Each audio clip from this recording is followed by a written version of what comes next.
ஆண்டவராகிய இயேசு கிறிஸ்துவின் நாமத்தினாலே உங்கள் யாவருக்கும் என் அன்பின் வாழ்த்துக்களை தெரிவித்துக் கொள்கிறேன். இந்த நாளிலும் கூட நாம் ஒரு வசனத்தை வாசித்து நாம் ஜெபிக்கலாம். ஆதியாகமம் 11ஆம் அதிகாரம் 4வது வசனம்.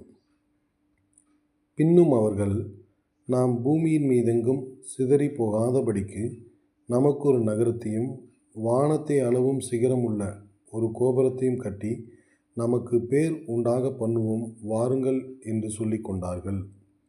கிறிஸ்துவுக்குள் பிரியமானவர்களே, எகிப்து தேசத்திலிருந்து தேவன் இஸ்ரவேல் ஜனங்களை வழிநடத்தி கொண்டு வந்தார்.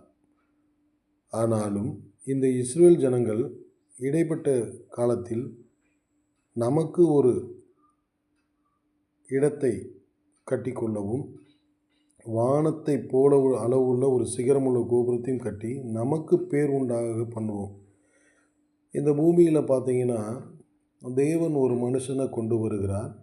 அந்த மனுஷன் இப்படியெல்லாம் வாழ வேண்டும், அவன் இப்படியெல்லாம் காரியங்களை செய்ய வேண்டும், சில மனிதர்களுக்கு பிரயோஜனமுள்ள வாழ்க்கை வாழ வேண்டும் என்று தேவன் ஒரு மனிதனை கொண்டு வருகிறார்.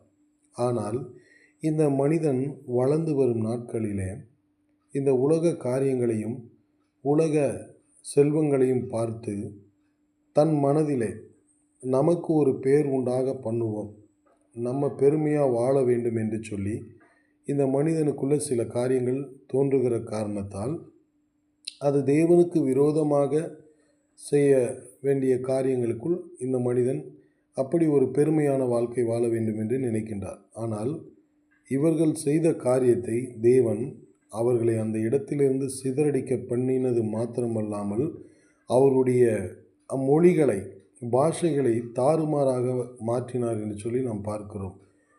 உங்களை குறித்ததான திட்டம் தேவன் இந்த பூமியில் கொண்டு வந்து அவர் நிறைவேற்ற வல்லவராயிருக்கிறார் என்றால் நீங்கள் உங்களுடைய சுயத்தின்படி அல்ல, உங்களுடைய பெருமை வாழ்க்கை அல்ல, தேவனை சார்ந்து தேவனுக்கு கீழ்ப்படிந்து அவர் என்ன சொல்கிறாரோ அதன்படி நீங்கள் வாழுங்கள். நிச்சயமாக தேவன் உங்களை அநேக ஜனங்களுக்கு முன்பதாக ஒரு பெருமையான, ஒரு ஆசீர்வாதமான, ஒரு புகழ்ச்சியான வாழ்க்கையை கொடுப்பார். இந்த பொங்கல் நாளிலும் கூட தேவன் உங்கள் குடும்பத்தையும் உங்களையும் ஆசீர்வதிப்பாராக. நாம் ஜெபிப்போம். எங்களை நேசிக்கிறதான அன்பின் பரலோக பிதாவே, அருமையான இந்த நல்ல கால வேலைக்காக நன்றி. ஆண்டவரே, எங்களை நாங்கள் மேன்மைப்படுத்தி கொள்ள இந்த உலகத்தில் பெருமையோடும் புகழோடும் வாழ்வதற்கல்ல, உமக்கு பிரியமான பிள்ளைகளாக வாழ வேண்டும் என்று நீங்கள் விரும்பியிருக்கிறீங்க.